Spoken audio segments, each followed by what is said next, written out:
He taunted Governor Claiborne in real life. The governor of Louisiana put a $500 price on his head and said, anyone who brings in Jean Lafitte, and then so Jean Lafitte put in posters that said $5,000 for the governor to be given to me. That just, he as a tit for tat with the.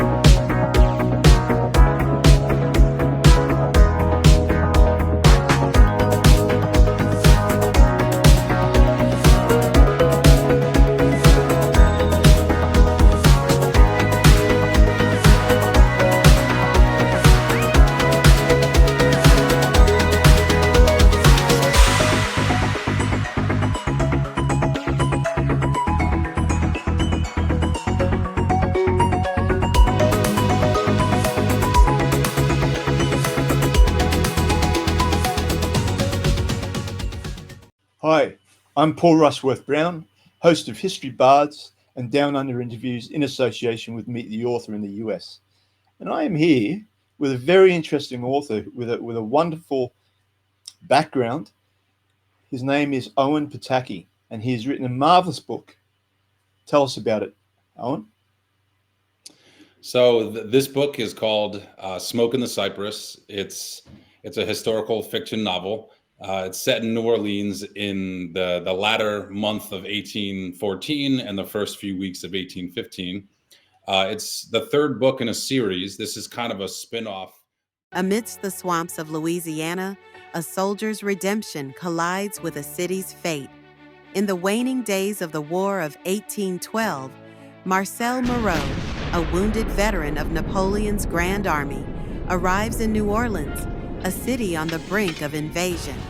Tasked with finding Celeste de Beaumais, a young aristocrat who has abandoned her privileged world for the sprawling plantations of Louisiana, Moreau is drawn into a tangled web of danger, betrayal, and revolution.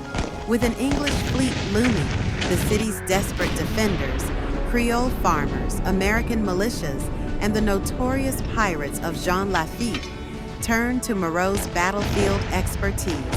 But as he prepares them for war, another battle brews in the shadows.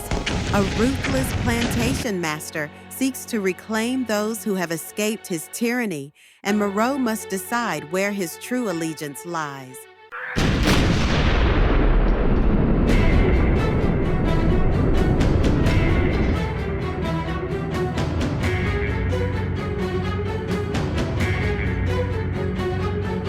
With peril in the swamps, treachery in the streets, and war at the city's doorstep, Moreau's journey will test his courage, his loyalty, and the cost of freedom itself.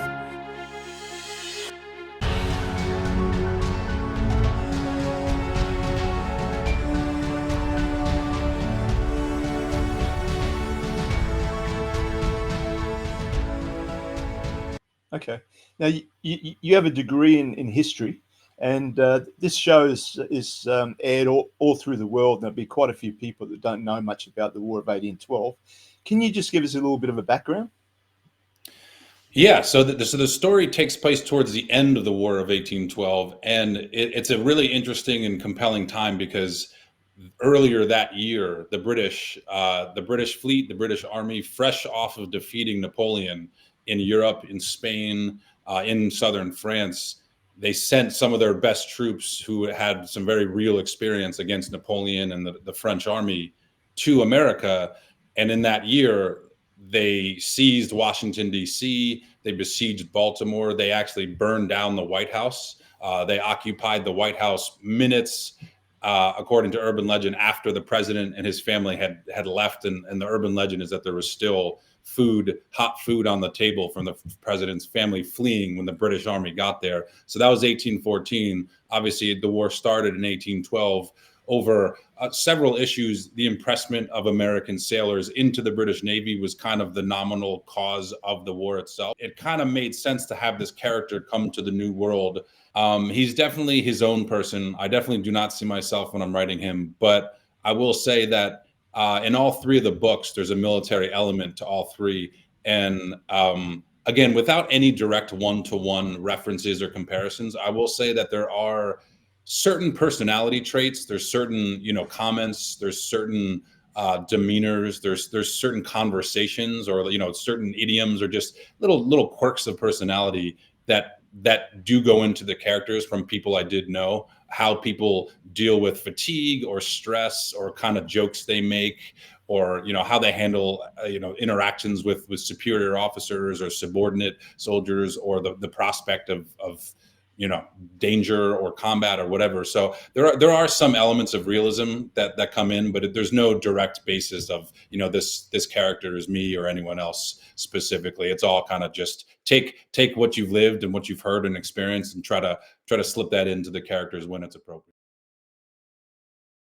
The rugged world of Plymouth, 1620, where Sarah, a courageous woman, embarks on an unforgiving journey in the New World. Amidst the treacherous unknown, she faces starvation, death, and the harsh realities of early colonial life. On the wings of the red-tailed hawk, masterfully weaves historical authenticity with an inspiring tale of resilience, as Sarah discovers her inner strength to survive against overwhelming odds. This award-winning novel, lauded for its evocative writing and powerful portrayal of women's triumphs in history, is a must-read for lovers of gripping historical fiction. Join Sarah on her harrowing yet empowering journey and witness the indomitable spirit that defines the true pioneers of America.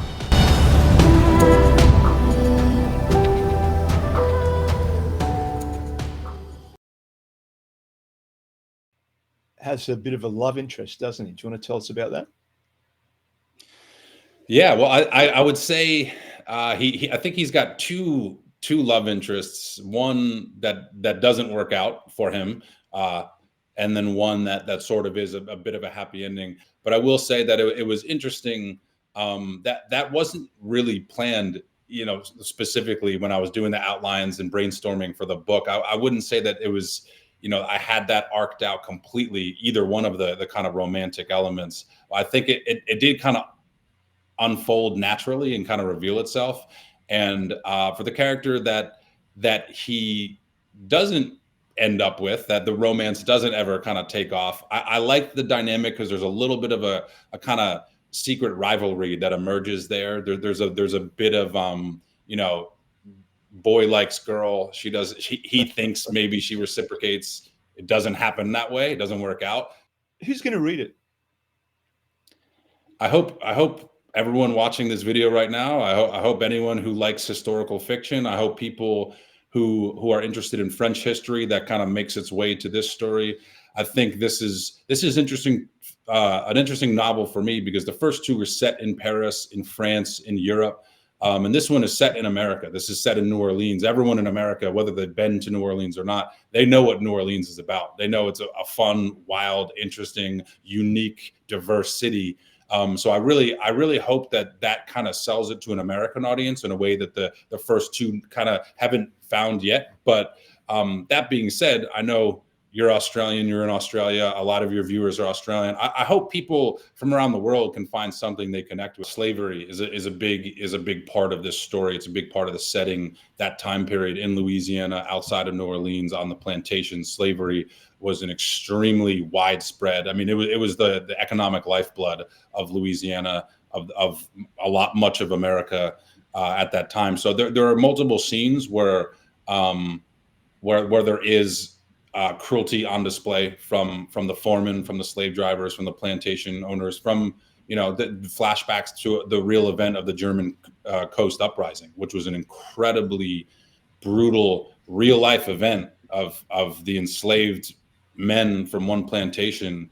They attacked the plantation owner, the master, in the middle of the night, killed his son, moved on to the next plantation. Their numbers grew, and they had this long, multiple day revolt that was brutally crushed. And again, I won't go into too many details of that, but it was a very sad and brutal ending to that uprising. Yeah, it's a fine line, isn't it? But I suppose you really do have to be truthful, Yeah. and you have to, I suppose, slavery being an integral part of that era. It's, I suppose you sort of have to bring it into the story somehow. Yeah, yeah, and I also think, you know, if if you don't show some elements of the truth of it, if you don't kind of shine a light, hold a mirror up, and say this is what happened, you're kind of doing an injustice or a disservice to to what really happened by not being authentic. And it can be jarring, but there's, you know, if a reader reads that and learns something and understands, takes something from that, you're not obviously meant to enjoy those, the oppression, the violence, or any of those scenes specifically. But if people come out of it with a more realistic, honest understanding of what that time period could be like for these people and what they went through, I think that is kind of necessary. If you're going to set your story in the history, you do want to get the history as accurate and as correct as possible without reveling in too much in the negative aspects of it.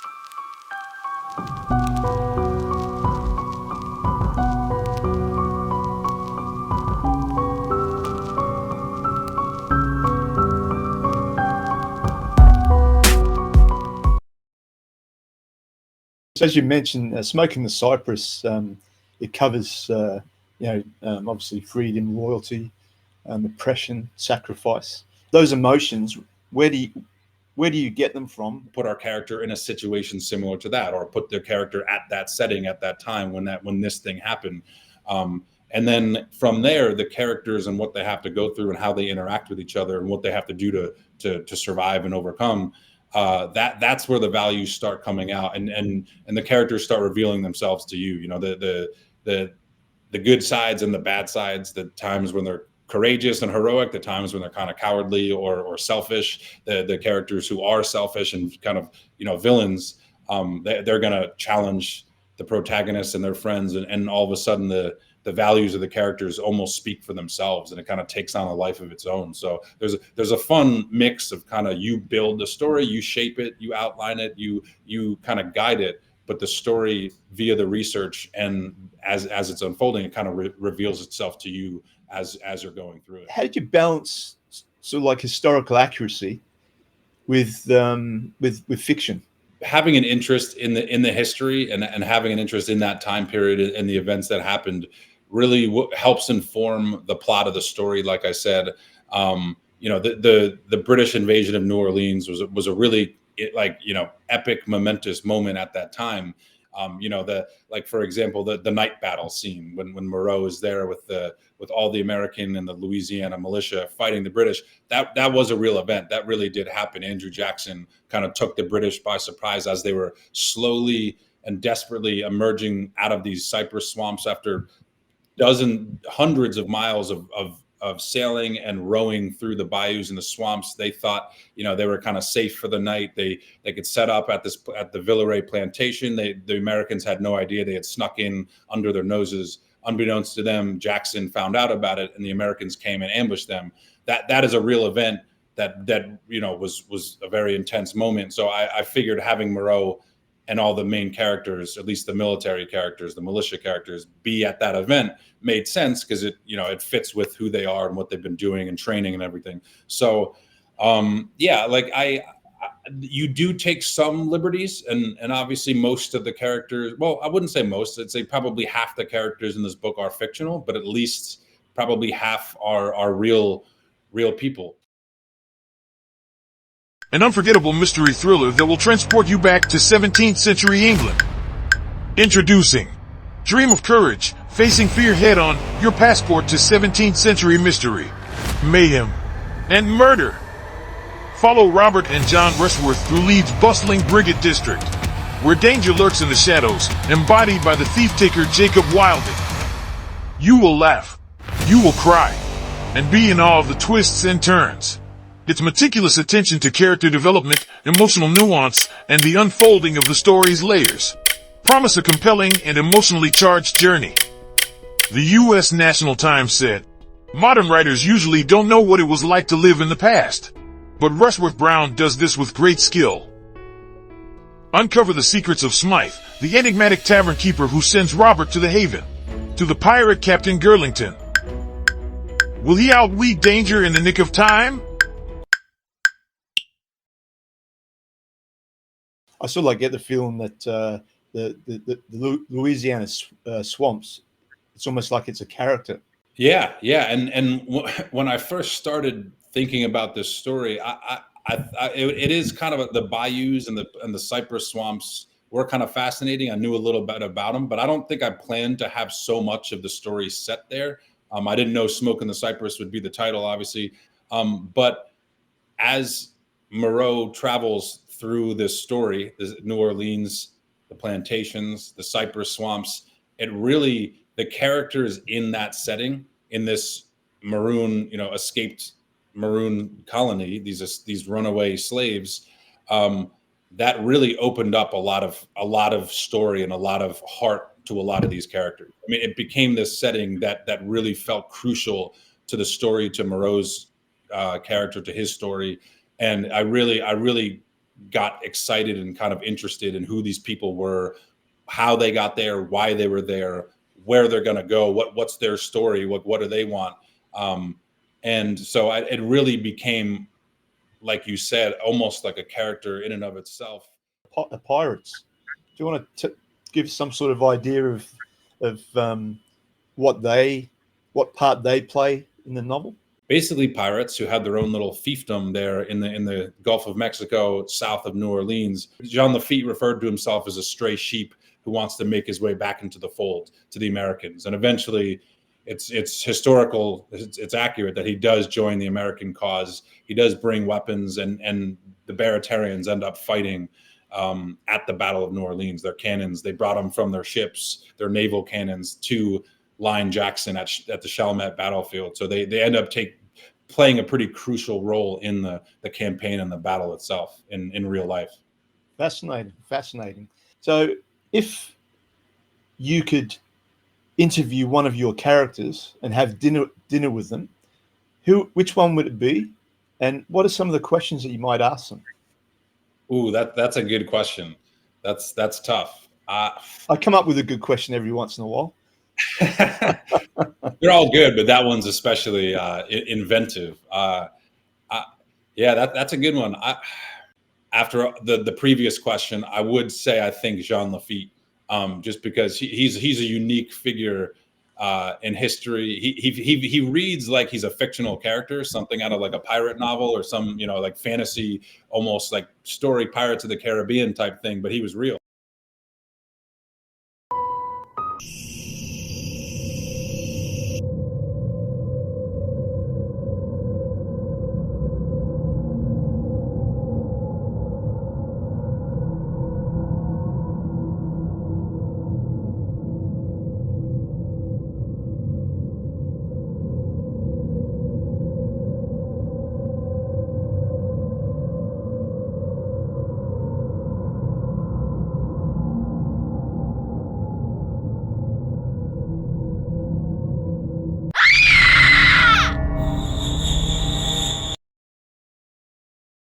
So I think Jean Lafitte, given how unique a character he was in real life, and how just he was like kind of like a Robin Hood character. He was a real life Robin Hood. He had his own little secret hideout in Barataria Bay. He kind of preyed on these wealthy ships to provide for the people in his little civilization and around New Orleans. He was a folk hero. He taunted Governor Claiborne in real life. The governor of Louisiana put a $500 price on his head and said, anyone who brings in Jean Lafitte, and then so Jean Lafitte put in posters that said $5,000 for the governor to be given to me. Just he as tit for tat with the governor of Louisiana just to taunt him. Okay, so "Smoke in the Cypress," it's made into a movie, or it's going to be made into a movie. Who would you envision playing Moreau, Celeste, and Lafitte? Another good question. That's another tough one. I'll start with Moreau, and I think in both books, but I think the look and the dramatic talent of Timothy Chalamet. Again, he's a little young now, but I think in a few years, I think Timothy Chalamet is kind of French himself. I think he's got French relatives. He's got the dark hair. He's kind of got a little bit of the look. He's a little bit more of a pretty boy than Moreau is. Moreau, like I said, has been through a lot. He's been wounded. But I think Timothy Chalamet could pull off the look. But I also think that he's a talented enough actor to where I think if he really went to that kind of some of those dark places, really tapped into some of that intensity, some of the trauma, the depression, just the complexity of Moreau as a character. He's got a lot of positive attributes. He's also got a lot of negative. He's been through a lot, so there's some darkness in him. Wonderful. Sounds like an amazing book. And I would be happy if that movie got made. Yeah, well, you're a filmmaker, so maybe someday. Fingers crossed. Yeah. I think Smoke in the Cypress wouldn't be a cheap movie to make. I mean, there's a lot of extras. There's a lot. There would be a big sets for New Orleans. There's some battle scenes. There's ships. There's armies at some point. There's different locations, swamps. So it wouldn't be an easy or a cheap production, but I still think it would be. I appreciate the question. I think it would be awesome to see come on screen someday. So that's the dream. Yeah. So Owen, it's been fantastic having you on the show, and I really want to thank you for taking the time out to talk with us and to give us more of an insight into your story, into your novel. It sounds absolutely fantastic. It sounds fascinating. It's wherever books are sold online. You can pre-order it, and they're doing an audio book, so there will be a recorded audio book version if people prefer that.